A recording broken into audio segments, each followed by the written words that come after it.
જય સ્વામિનારાયણ મિત્રો, કેમ છો બધા? મજામાં?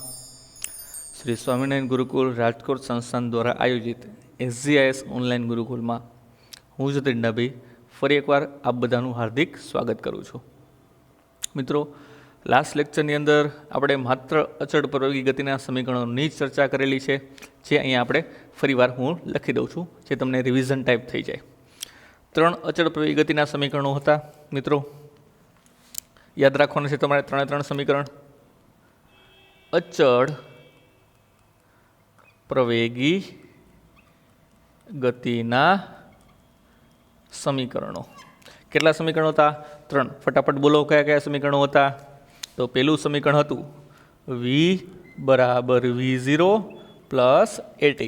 v બરાબર v0 પ્લસ at, જ્યાં v જે છે એ ગતિ કરતા પદાર્થનો અંતિમ વેગ છે, v0 એ પ્રારંભિક વેગ છે, a છે એ પ્રવેગ છે, જે અહીંયા આપણે અચળ લેવાનો છે, અને t જે છે એ ટોટલ સમયગાળો છે. ત્યારબાદ બીજું સમીકરણ લખું છું મિત્રો, x બરાબર v0t પ્લસ 1/at², જ્યાં x જે છે એ સ્થાનાંતર છે, બાકી બધા પદને આપણે ઓળખીએ છીએ. જો સ્થાનાંતર x - x0 લેવાનું થાય, એટલે કે પ્રારંભિક સ્થાન તમને આપેલું હોય, તો અહીંયા xની જગ્યાએ તમારે લેવાનું રહેશે x - x0. શું લેવાનું છે? x - x0. ત્યારબાદ ત્રીજું સમીકરણ છે 2ax બરાબર v² - v0². આ બધા જ પદને હવે આપણે ઓળખીએ છીએ, એટલે ફરીવાર એની જાણકારી યાદ રાખીશું. તો મિત્રો, આ હતા 3 અચળ પ્રવેગી ગતિના સમીકરણો. હવે ત્યારબાદ આજે આપણે એક એવી ગતિની ચર્ચા કરીશું જે વ્યવહારમાં અચળ પ્રવેગી ગતિ તરીકે તમને વારંવાર જોવા મળતી હોય છે. જે ઘટનાનું નામ છે મુક્ત પતન. શું નામ છે? મુક્ત પતન. તો મિત્રો, આજે આપણે ચર્ચા કરવાની છે મુક્ત પતન વિશે. હવે ક્વેશ્ચન છે, મુક્ત પતન એટલે શું થાય મિત્રો? તો વિચારો, મારા હાથમાં કોઈ એક વસ્તુ છે. ધારો કે મારા હાથમાં એક પેન છે. અત્યારે પેન મેં પકડેલી રાખી છે. હવે જો આને મૂકી દેવામાં આવે, જો આ પેનને મૂકી દેવામાં આવે, તો એ જમીન પર નીચેની તરફ ગતિ કરશે. અને આ ગતિ કરવાનું કારણ પણ આપણે ભણી ચૂકેલા છીએ. શું છે આ ગતિ કરવાનું મિત્ર કારણ? કયો મને. તો કે આ પેનને પૃથ્વી જે છે એ પોતાના ગુરુત્વાકર્ષણ બળથી તેને ખેંચે છે. અને ગુરુત્વાકર્ષણ બળ જે છે એ હંમેશા કેવું હોય? આકર્ષી પ્રકારનું હોય, અપાકર્ષી પ્રકારનું હોય નહીં. એટલા માટે આ પેન જે છે પૃથ્વીની એટલે કે જમીન તરફ શું થાય છે? ખેંચાય છે. તો મિત્રો, જ્યારે તમે આ પેનને અહીંયાથી મૂકો છો, તો જેમ જેમ જમીન તરફ જાય છે એમ તેનું જમીનથી પેન સુધીનું અંતર ઘટતું જશે. અહીંયા છે તો આટલું અંતર છે, અહીંયાથી નીચે સુધીનું અંતર. અહીંયા આવશે તો થોડુંક ઓછું અંતર, અહીંયા આવશે તો થોડુંક ઓછું અંતર. તો જેમ જેમ અંતર ઘટે, જેમ જેમ અંતર ઘટે એમ બળમાં શું થાય છે? વધારો થાય છે. અને આ પેન જે છે એ કેવી ગતિ કરે છે? પ્રવેગી ગતિ કરે છે. કેવી ગતિ? પ્રવેગી. કેવી ગતિ કરે છે મિત્રો? પ્રવેગી. પણ સમગ્ર ગતિ દરમિયાન તેનો પ્રવેગ કેવો રહે છે? અચળ રહે છે. કેવો રહે છે? અચળ. ધારો કે અહીંયા છે હાલમાં, તો હાલમાં તેનો વેગ 0 છે. ધારો કે મૂકી દઉં, આ પેનને મૂકી દઉં, તો 1 સેકન્ડ બાદ અહીંયા આવશે તો તેનો વેગ વધી જશે, 0માંથી થઈ જશે 9.8. પછી 1 સેકન્ડ આગળ વધો તો હજી વધી જશે 2 × 9.8. હજી 1 સેકન્ડ પછી આગળ વધો 3 × 9.8. સરળતા ખાતર જો 9.8ને તમે 10 તરીકે લ્યો તો પ્રારંભિક વેગ 0, 1 સેકન્ડ બાદ 10, બીજી સેકન્ડ બાદ 20, ત્રીજી સેકન્ડ બાદ 30. એટલે કન્ટિન્યુઅસલી પ્રતિ સેકન્ડ વેગમાં કેટલો વધારો થશે? 10 મીટર પ્રતિ સેકન્ડનો શું થશે? વધારો થશે. તો કન્ટિન્યુઅસલી પ્રતિ સેકન્ડ જે વેગમાં વધારો થાય છે એ અચળ મળે છે. કેટલો મળે છે? 10, અથવા તો એની પરફેક્ટ વેલ્યુ લખવા જાઓ તો 9.8. એટલા માટે આ મુક્ત પતનની જે ગતિ છે એ કેવી ગતિ કહેવાય? અચળ પ્રવેગી ગતિ કહેવાય, જે માત્ર એક જ અક્ષમાં થાય છે. ધારો કે ઊભી અક્ષને હું y અક્ષ લઉં તો આ ગતિ માત્ર y અક્ષમાં જ થાય છે. એટલે મુક્ત પતનની ગતિ કેવી છે? એક પરિમાણિક ગતિ છે. તો લખીએ મિત્રો એના વિશે થોડીક વાત, કે મુક્ત પતનની ગતિ એ કોઈ એક પરિમાણમાં થતી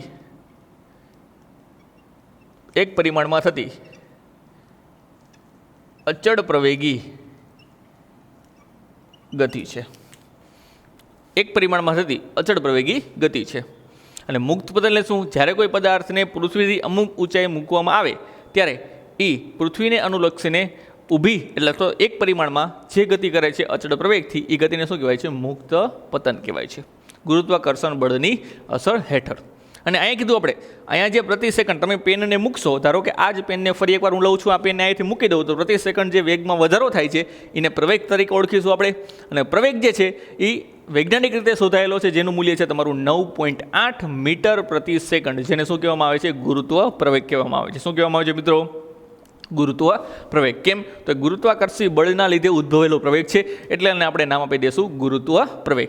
તો પેનને અહીંથી મૂકું છું, જેમ જેમ નીચે જશે એમ એના વેગમાં સતત શું થતો? વધારો થશે. જ્યારે આ પેન જમીન સાથે અથડાશે, ત્યારે તેનો વેગ કેવો હશે? મહત્તમ હશે, મેક્સિમમ હશે. 0 છે, ક્રમશઃ વધતો જાય છે. તો જ્યારે પેન સાથે અથડાય ત્યારે તેનો વેગ કેવો થઈ જાય? મહત્તમ થઈ જાય. તો એક્ઝામ્પલ તરીકે જોશું આપણે, આ પેનને મૂકું છું, અત્યારે પ્રારંભિક વેગ, હાલમાં વેગ આ પેનનો કેટલો છે? 0. કેમ? તો આ પેનને આપણે પકડેલી રાખેલી છે, તો આ પેનને જ્યારે મૂકી દેવામાં આવે ત્યારે ક્રમશઃ જેમ નીચે જાય એમ વેગ શું થતો જાય? વધતો જાય. આ અવલોકન તમે ઘરે બેઠા પણ કરી શકો છો. તો અહીંયા જે પ્રવેગ ઉત્પન્ન થાય છે એને શું કહીશું આપણે? ગુરુત્વ પ્રવેગ. તો ગુરુત્વાકર્ષણ બળની અસર હેઠળ મુક્ત પતન દરમિયાન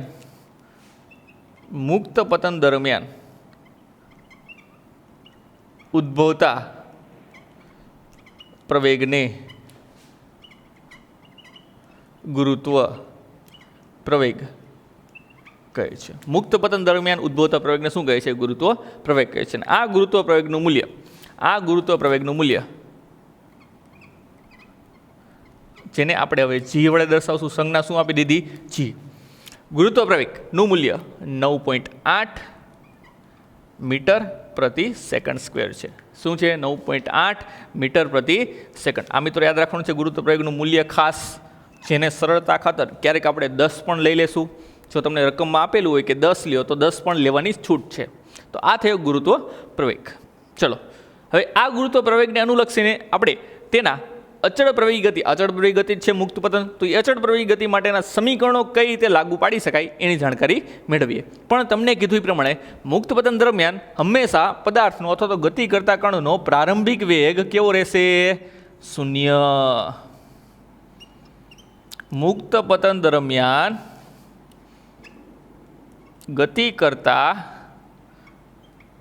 કણનો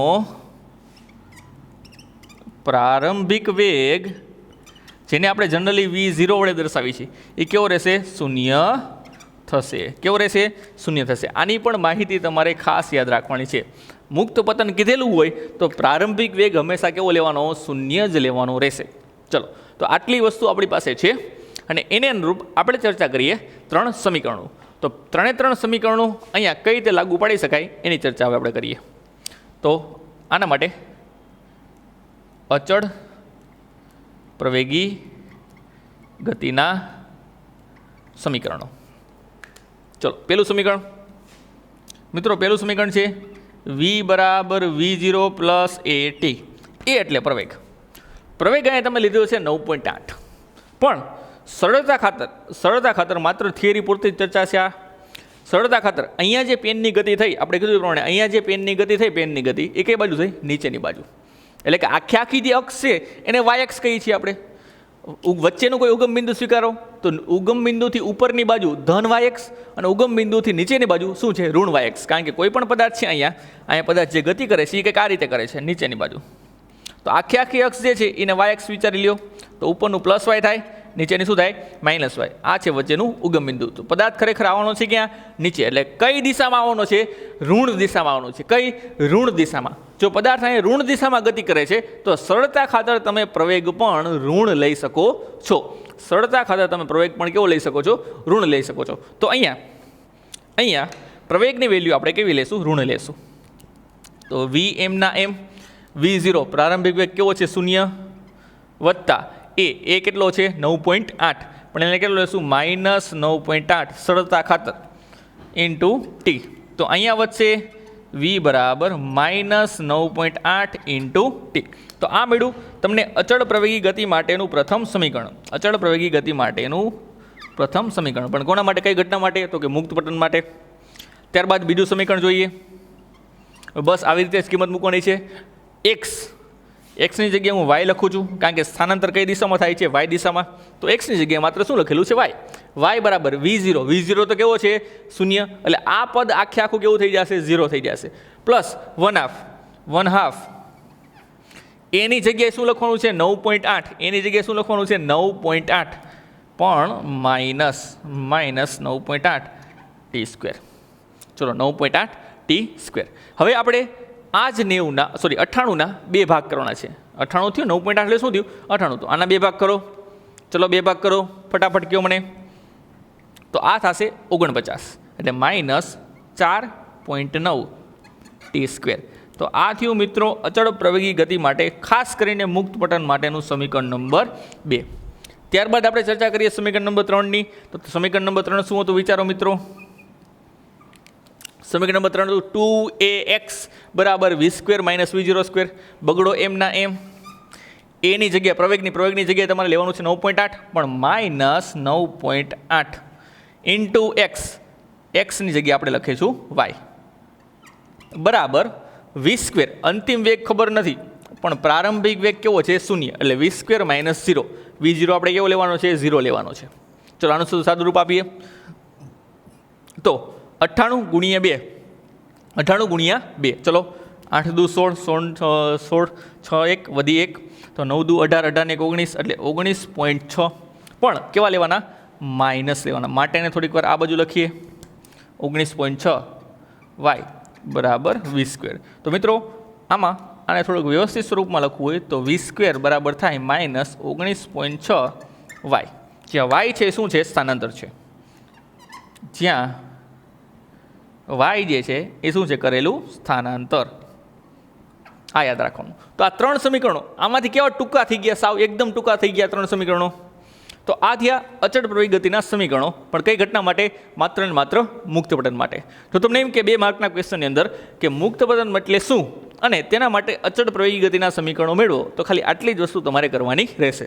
પણ તેમાં એવું કે તેના માટે સ્થાનાંતર, વેગ અને પ્રવેગના આલેખની પણ ચર્ચા કરો, તો એ હવે આપણે ચર્ચા કરીશું. એના માટે સ્થાનાંતર, વેગ અને પ્રવેગ, સ્થાન, વેગ અને પ્રવેગ ના આલેખો એટલે કે સમય સાથે સ્થાનાંતર, વેગ એટલે સ્થાન, વેગ અને પ્રવેગ કઈ રીતે બદલાય છે એની આપણે જાણકારી મેળવીએ. ચલો સૌપ્રથમ વાત કરું છું પહેલાં પ્રવેગની. તો મિત્રો પ્રવેગ તો જે છે એ અચળ છે, જેનું મૂલ્ય કેટલું છે? 9.8 મીટર/સેકન્ડ². પણ સરળતા ખાતર આપણે જો માઇનસ લઈ છીએ તો એની એક્સિસ આપણે નીચેની દોરીશું. ઉપર દોરતા હતા એની જગ્યાએ નીચે. આ સમય અને આ છે પ્રવેગ. ક્લિયર? હવે જો કોઈ પણ સમયે તમે પ્રવેગ માપશો તો પ્રવેગ જે છે એ કેવો રહેશે? અચળ રહેશે. પ્રવેગ સમય સાથે બદલાતો નથી. પ્રત્યેક સેકન્ડે પ્રવેગનું મૂલ્ય કેટલું રહેશે? 9.8. પણ અહીંયા લેશું છે, અહીંયા લીધેલું છે આપણે માઇનસ.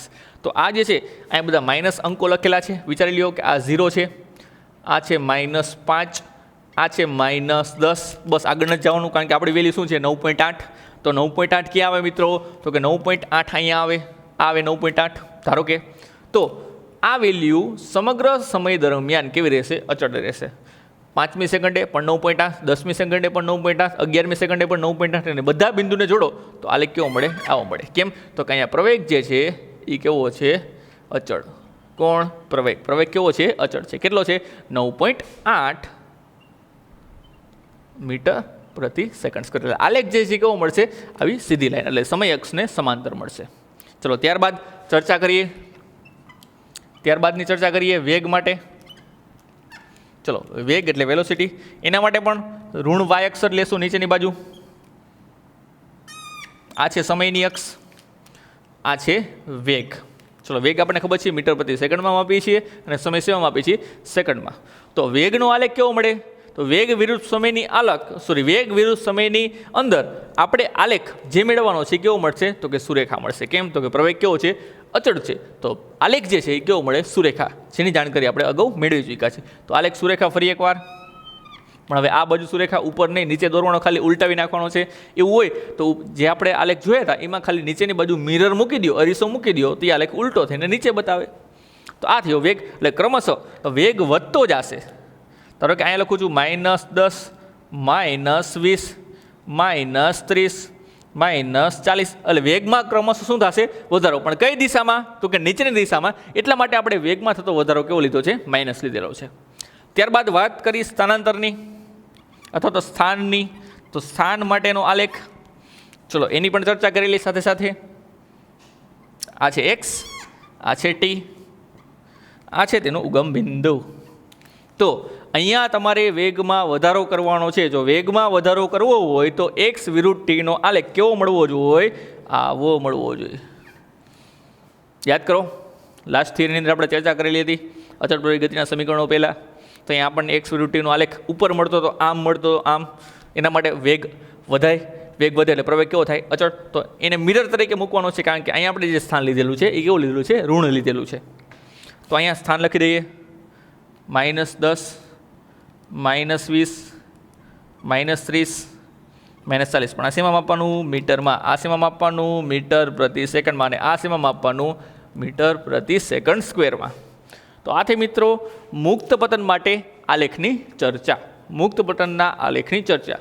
આ પણ ક્વેશ્ચન સાથે સાથે પૂછી શકે અને 2 માર્કમાં અલગથી પણ પૂછી શકે કે મુક્ત પતન માટે સ્થાન, વેગ અને પ્રવેગના સમય સાથે થતા ફેરફારોનો આલેખ દર્શાવો. ક્લિયર મિત્રો? તો આથી માત્ર ચર્ચા મુક્ત પતન માટે. પણ આખા એક્ઝામ્પલની અંદર જે આપણે ચર્ચા કરીશું એ કંઈક થોડીક આનાથી અલગ હશે. એટલે આવા સમીકરણો તમારે યાદ રાખવા નહીં પડે. આ એક જ સમીકરણ યાદ રાખવાનું છે અને એના માટે હું તમને એક શોર્ટ ટ્રીક નાનકડી એવી શીખવાડી દઈશ. ક્લિયર? ચલો, ત્યારબાદ એક બહારના ટોપિકની ચર્ચા કરીએ. JEE નીટ માટે કામ આવશે તમને. અગત્યનો ટોપિક છે પણ ટેક્સ્ટબુકની બહારનો છે. ચર્ચા કરીએ શું છે ટોપિકનું નામ. કોઈ પદાર્થે મી સેકન્ડમાં કાપેલ અંતર. કોઈ પદાર્થે મી સેકન્ડમાં કાપેલું અંતર. આ છે તમારો નેક્સ્ટ ટોપિક નાનકડું એવું. એટલે કે શું? વિચારો, હું સમય દોરું છું. ધારો કે છે આ સમયની અક્ષ, આ છે સમયની અક્ષ. આ છે 0, આ છે 1, આ છે 2, આ છે 3, 4 અને આ છે 5. મેં 5 સેકન્ડ સુધી વાત કરેલી છે. 5 સેકન્ડ. તો અહીંયાથી અહીંયા સુધીની 1 સેકન્ડ કહેવાય, અહીંયાથી અહીંયા સુધીની બીજી સેકન્ડ કહેવાય, અહીંયાથી અહીંયા સુધીની ત્રીજી, અહીંયાથી અહીંયા સુધીની ચોથી, અહીંયાથી અહીંયા સુધીની પાંચમી કહેવાય. તો તમારી પાસે ક્વેશ્ચન છે કે ભાઈ ચોથી સેકન્ડે કેટલું અંતર કાપેલું હશે ને? ચોથી સેકન્ડમાં કેટલું અંતર કાપેલું? માત્ર ચોથી સેકન્ડમાં. એવું નથી કીધું કે 0 થી 4 સેકન્ડ સુધી કેટલું અંતર કાપેલું હશે. તમને માત્ર શું કહે છે કે ભાઈ ચોથી સેકન્ડમાં તેને કેટલું અંતર કાપેલું હશે. તો ચોથી સેકન્ડ એટલે આ થઈ, જેને આપણે nમી સેકન્ડ કહીએ. ચલો, nમી સેકન્ડમાં કેટલું અંતર કાપેલું હશે? ચોથી સેકન્ડમાં કેટલું અંતર કાપેલું હશે? તો વિચારો, ચોથી સેકન્ડમાં કાપેલું અંતર અહીંયાથી અહીંયા સુધીનું કહેવાય. 4 સેકન્ડ સુધી, સોરી 4 સેકન્ડ સુધી કાપેલું અંતર અહીંયાથી અહીંયા સુધીનું કહેવાય. અને 3 સેકન્ડ સુધી કાપેલું અંતર અહીંયાથી અહીંયા સુધીનું કહેવાય. તો 3 ને હું 4 માંથી 1 બાદ કરો ત્યારે 3 મળે. તો આને લઈ શકું n-1. શું લઈ શકું? n-1. જો આને n ધારું તો આ થશે n-1. મિત્રો, આપણે જે ડિસ્ટન્સ શોધવું છે એ અહીંયાથી અહીંયા સુધીનું છે. આટલું ડિસ્ટન્સ. આ થઈ ચોથી સેકન્ડ. આ શું છે? ચોથી સેકન્ડે કાપેલ અંતર. તો મિત્રો, જ્યારે આપણે આ શોધવું છે ત્યારે આપણે શું કરવું જોઈએ? તો કે આટલા અંતરમાંથી આટલું અંતર જે છે એ બાદ કરી નાખો તો તમને આટલું અંતર મળી જાય. એટલે કે આટલા સમયમાં જે અંતર કાપેલું છે એમાંથી આટલા સમયમાં કાપેલું અંતર બાદ કરી નાખો તો તમને એક્ઝેક્ટ ચોથી સેકન્ડે કાપેલ અંતર મળી જાય. ચલો, તો એને આપણે સાદરૂપ સ્વરૂપે લખીએ. તો આપણો ક્વેશ્ચન શું હતો? nમી સેકન્ડમાં કાપેલ અંતર બરાબર n સેકન્ડ સુધી કાપેલું અંતર. n સેકન્ડ સુધી કાપેલ અંતર એમાંથી આપણે બાદ કરવાનું છે. એમાંથી બાદ કરવાનું. શું બાદ કરવાનું? તો કે n-1 સેકન્ડ સુધી કાપેલું અંતર. n-1 સેકન્ડ સુધી કાપેલ અંતર. આની શું કરવાની? તમારે બાદબાકી કરવાની છે. ચલો તો આપણને મળી જશે. ચલો n સેકન્ડ સુધી કાપેલ અંતર. તો તમારે આ જે છે આ કાપેલ અંતર સાંદ્ર દર્શાવે છે. તો અહીંયા તમારે સમયની t ની જગ્યાએ શું મૂકવાનું છે? n મૂકવાનું છે. તો બાકી બધું જે છે એ શું રહેશે? એમના એમ રહેશે. તો અહીંયા v0 એમના એમ, tની જગ્યાએ n વત્તા 1/2 a tn નો સ્ક્વેર. ક્લિયર? ત્યારબાદ માઇનસ કરી દઈએ. n-1 સેકન્ડ સુધી કાપેલું અંતર. ચલો n-1 સેકન્ડ સુધી કાપેલું અંતર. તો tની જગ્યાએ તમારે મૂકવાનું છે n-1 v0 n-1 વત્તા 1/2 a. અહીંયા n-1 નો પ્રવેગ, આ n નો પ્રવેગ. ક્લિયર? ચલો તો અહીંયા t જે છે એની જગ્યાએ મૂકવાનું છે n-1 નો સ્ક્વેર. ચલો સાદુરૂપ આપીએ મિત્રો. v0n વત્તા 1/2 an tn સ્ક્વેર. અહીંયા સાદુરૂપ આપીએ v0n v0 વત્તા 1/2 a n-1. અને આનું સદરૂપ લખું છું n square -2n -1 a minus b નો સ્ક્વેર એટલે a square -2b plus b square. Clear? ચલો ત્યારબાદ આગળ વધીએ. v0n વત્તા 1/2 an tn નો સ્ક્વેર. હું આટલા પદને કાઉન્સની બહાર કાઢી લઉં છું. તો માઇનસ v0n થશે પ્લસ v0 થશે. ત્યારબાદ પ્લસ માઇનસ કરીએ. ચલો આ પદને પણ બહાર કાઢી લઈએ. તો આ પદને બહાર કાઢીએ તો -1/2 a n-1 into n square. આને પણ છૂટા પાડતા જઈએ છીએ આપણે. માઇનસ પ્લસ 1/2 a n-1 કાઉન્સમાં વધશે 2n વત્તા પ્લસ માઇનસ એટલે કે 1/2 a n-1. તો આ થઈ મિત્રો આટલી વાત સાદુરૂપની. સાદુરૂપ ખૂબ જ કઠિન છે. સાદુરૂપ ખૂબ જ કેવું છે? કઠિન છે. તો અહીંયા જે કેન્સલ થશે એને કેન્સલ કરીએ. પહેલાં આ એક કેન્સલ થશે, ત્યારબાદ બીજું કંઈ કેન્સલ થશે, ત્યારબાદ કેન્સલ થશે ટી સ્ક્વેરની જગ્યાએ આપણે n સ્ક્વેર મૂકવાનું છે. ટી સ્ક્વેરની જગ્યાએ આપણે n સ્ક્વેર મૂકવાનું છે. ચલો ભૂલી જાય. ટી સ્ક્વેરની જગ્યાએ આપણે n સ્ક્વેર મૂકવાનું છે. અહીંયા પણ આવશે n માત્ર, અહીંયા પણ આવશે માત્ર n, અહીંયા પણ આવશે માત્ર n. બાકી બધી વસ્તુ છે અહીંયા n-1 મૂકેલું છે. n-1 બરોબર છે. ચલો તો ક્યાંય આવું પદ દેખાય છે n સ્ક્વેર.